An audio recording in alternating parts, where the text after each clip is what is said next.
Hello, everyone. Welcome back in this episode of Bitcoin Trade. It's going to be a little news and mostly chart analysis. So, what I got here is I'll go over some news first. And if you haven't already heard, I believe it was January 5th that trading halted on Bitstamp. And that was, I guess, its last price. And apparently there has been a theft of the hot wallet of a little bit over 19,000 bitcoins, estimated price value of 5 million. So let's just go on this. Why not? Let's just take a look, because that was let it be recorded and documented. Let me see here. Get some. There we go. I'll let it be recorded and documented that that was its last price right there. And there's all the everything else that happened. But I don't know how long the halt will be. I do have an account at Bitstamp. I did get their email urging me not to deposit bitcoins into the address key. And so at least they did that much.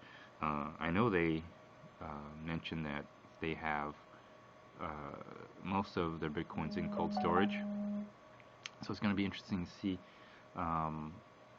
what. And they said they would honor in full. 5 million is a lot to lose, but again, it's proportional. If you have a bazillion dollars, 5 million could be, nothing.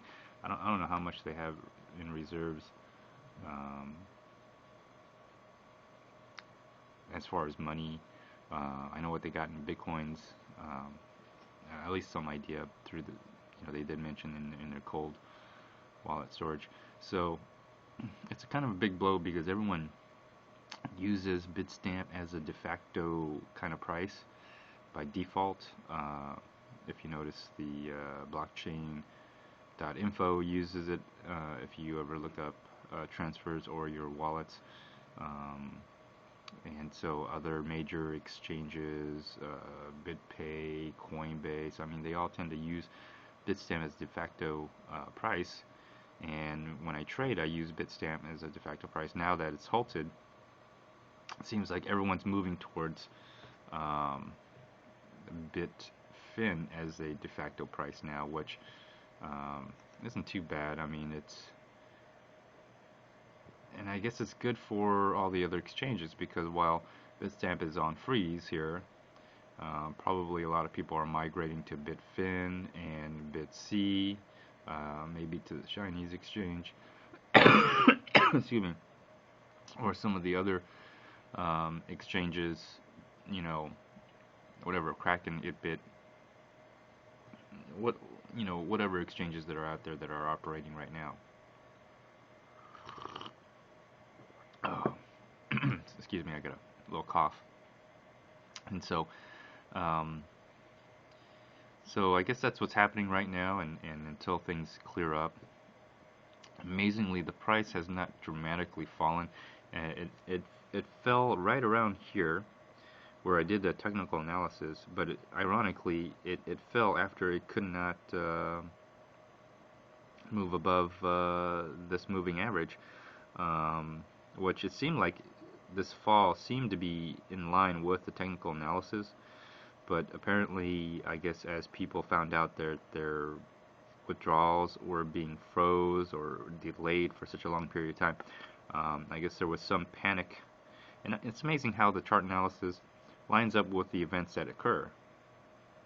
So this is falling dramatically, and right around here is basically right around, this is on the 12 hours, so you got to figure that the last 4 to 3 bars is when the news broke out. But as you notice, the it didn't fall any further than that. So it's kind of interesting to see all this. a lot of people were suspected apparently of something happening over at Bitstamp. By the time I got word or the email or I noticed something strange was actually Sunday night, and I was trading then too. And I noticed a lot of strange things. I noticed that BitC was really high in price. Of course, I was in line with the falling price, and I'm sorry, BitC was highest price, and then Bitstamp and Bitfin and the Chinese exchange were actually par on even, being lower than BitC, which was interesting. So, as far as performing arbitrage through Bitstamp, I guess you can't do that anymore. You're gonna have to perform arbitrage through any exchange other than Bitstamp now. So right now, I guess Bitfin has become the de facto price, and Bitfin is higher of these two exchanges right here. I don't know if they're gonna. I don't know what's gonna happen. It'll be interesting to see how long it takes for Bitstamp to come back online, but it seems like they have every intention to do so. So that's kind of what's happening. We'll see what happens. So I guess let that be on record here on in this video of what happened. So, anyways, so this falling price could have been an indication of something was going on, and that's why the big sell-off here. Of course, it didn't help anyone over at Bitstamp. So people over at Bitstamp here, including myself, have their accounts frozen for the most part, unable to access it. Excuse me, drinking some hot tea here. It's very cold. You know, it's January, so even in Houston, Texas, it's cold for me. So, anyways, you see it now leveling out here. It's come down and it's going into like seems like a little triangle. If I zoom in, it probably is going into a triangle, but on the 12-hour, you obviously see that it's down and it's broken below that line that I had. The question is, how far will it go? So right now, it's the low is 255. I actually had some limit orders at 250. It didn't quite reach it, which is all right, I guess. Wish it would have hit. I would have average cost my my other bitcoins that I bought on the way down, but that's all right. And right now it's ranging here at 274, and I think we'll have to see based on the news on Bitstamp. And again, I told you we're probably looking at around March, January, February, March timeframe, where things might pick up or break further down. And so until then, we're going to be ranging in that overall, if you look at my previous episode, that overall downward triangle. And, you know, it'll be ranging back and forth. And like I said, if things aren't working out for you, you know, you just pull back. Obviously, people at Bitstamp and anyone who has a Bitstamp exchange will definitely be not trading for the meantime. But if you have accounts at any other exchanges, you can still trade that way. If you have Bitcoin in a cold wallet or in a different wallet, you can trade there. If you had it on local Bitcoins, of course, you can also trade there. A little different how you trade, but still you're trading. And you know, we'll just have to see. That's the news update. As far as the technical chart analysis here, without doing anything, and I do have the MACD here. As you can see, the MACD has fallen here, and it's starting to stabilize here, but it's showing the momentum decreasing going down. We'll see if the momentum will increase going up, and so we'll just have to wait and see. For me, it's I did perform a lot of arbitrage during that time, both in physical world and online exchanges here, and so it for me it was, you know, I did make a gain in Bitcoins during that time. So um, it's starting to slightly stabilize here, somewhat. Also, between these three exchanges here, you can see that there is a price difference where you could perform arbitrage. It's not a lot, like I said. After all the fees and everything, you're probably not making much. But as the price goes down lower, you're able to make a bigger gain in Bitcoin versus if the price was higher. So my ultimate goal is to make gains in Bitcoin, not really gains in any, US dollars or anything like that. I think over time, the long-term strategy, and this is a strategy that I'm using, is, I'm pretty committed in doing all this. I'm not going to be leaving or getting out anytime soon. So a long-term strategy is for me to really um, try to gain as much Bitcoin as possible while the prices are going down or going lower, because gaining in Bitcoin is much easier than gaining in whatever fiat currency. And so the strategy for me now is to try to absorb as much Bitcoin as possible, because again, over time, I think long term, uh, I just see, well, in theory, limited resource, infinite supply, um, being infinite supply of money. Um, it's the value will go up. Um, just like the price. Well, recently the price of gas has gone down. But overall, the trend shows the value of everything else that you buy going up in price, um, not really going down in price. Like, for example, your house going up in price. Although recently, and I would say recent, I'm talking about since 2008, it has gone down a little bit. But apparently, even housing prices are bouncing back. So, um, if you think about as terms of an asset class, uh, limited resource, limited, a finite supply versus a infinite supply, long term, the trend shows going up. And so this is a long term play. If you're in this for short term, this is probably not a thing you want to do. You probably just want to continue to just buy and sell as quickly as you can. Um, um, you know, Trading to gain in Bitcoins is probably something you don't want to do right now as a short-term trader.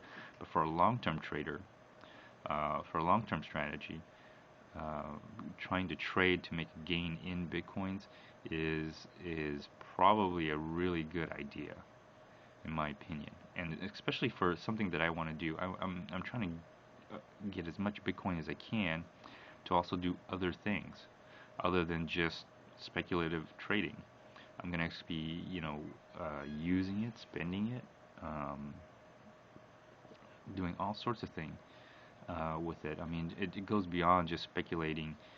You can actually start using this, and the cost savings and the benefits of using Bitcoin as a payment instrument, merchant processing, currency, um, barter, even trading for real stuff, for goods and services, is, in my opinion, worth the long-term risk, because I think the benefits outweigh the risk overall, long-term. Short-term, right now, it does suck to take these losses, but then again, their losses right now, I'm not sure if they're going to be losses in the future. So, so it depends how you look at it. Right now, yeah, it's, some people I'm taking a loss on some of these Bitcoins that I'm holding. But long term is what I'm looking at. And some of the things I'm doing, offsetting the losses, obviously, is I'm gaining more Bitcoin as I'm trading. And so I'm not making money, per se money in fiat, because I'm not selling out. Um, if I do sell, I mean, I'm just doing it to buy at a lower price. And so the concept is, sell high and buy low, right? And effectively, my 1 Bitcoin becomes, 2 Bitcoins, and then 4 Bitcoins, 8, 16, 32, 64, 128. I don't. You get the point. I mean, it just if you do it right, you can really make a long-term strategy that's going to work in your favor. At the same time, still implementing your short-term strategy to kind of keep you afloat for this rough ride that we're experiencing. Other than that, I mean, it's I don't know how to say this, but other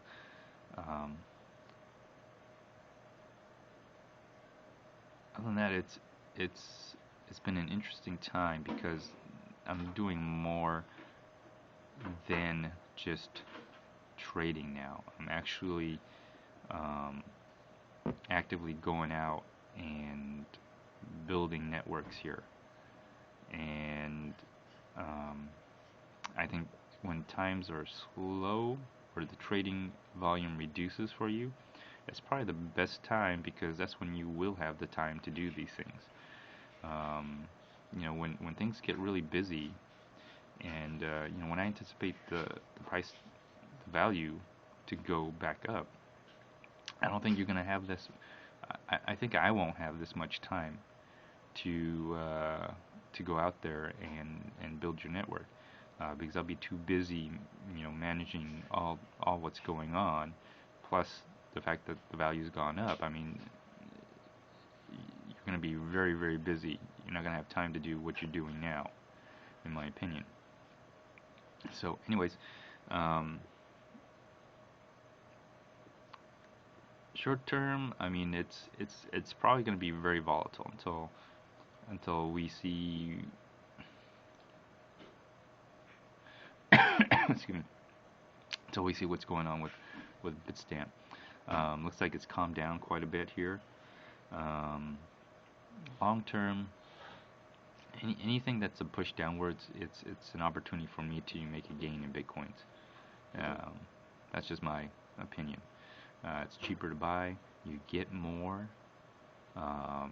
If you're trading and speculating, for the most part, what I'm doing, I'm making the gain in Bitcoins, not necessarily in dollars, because it's so much easier to get Bitcoins now,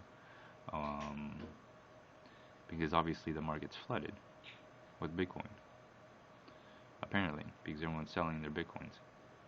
That kind of makes it easier for me to get Bitcoins, so to speak, and that's fine by me because I plan on using them, utilizing it. It's going to go beyond just speculation for me now. So, anyways, there's my quick video analysis. I'm not going to draw any lines or anything because if you see my previous episodes, you'll see the lines. Those have not changed. Matter of fact, I think if anything, it may test this low and go down further before it goes back up. That's just my opinion. It may hit up against this, what is it, 30-day or 25 period average, which it'll probably test it one more time before going back down. That's probably what I'm thinking going to happen near term. Overall, I think it may have to hit the supporting lines before it bounces up, or it may even be hitting supporting lines. I'm not sure. Anyways, I think time frame is March before anything drastic happens.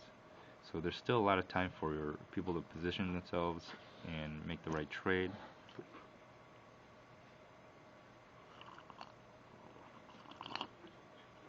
And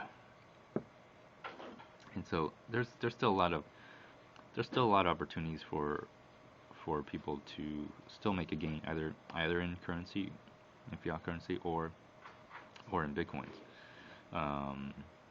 But one of the things I'm doing is trying to make my gains in Bitcoins while they're still cheap enough. And if they go down further, that's even better because they'll be even more cheaper. It'll be easier to gain more Bitcoins.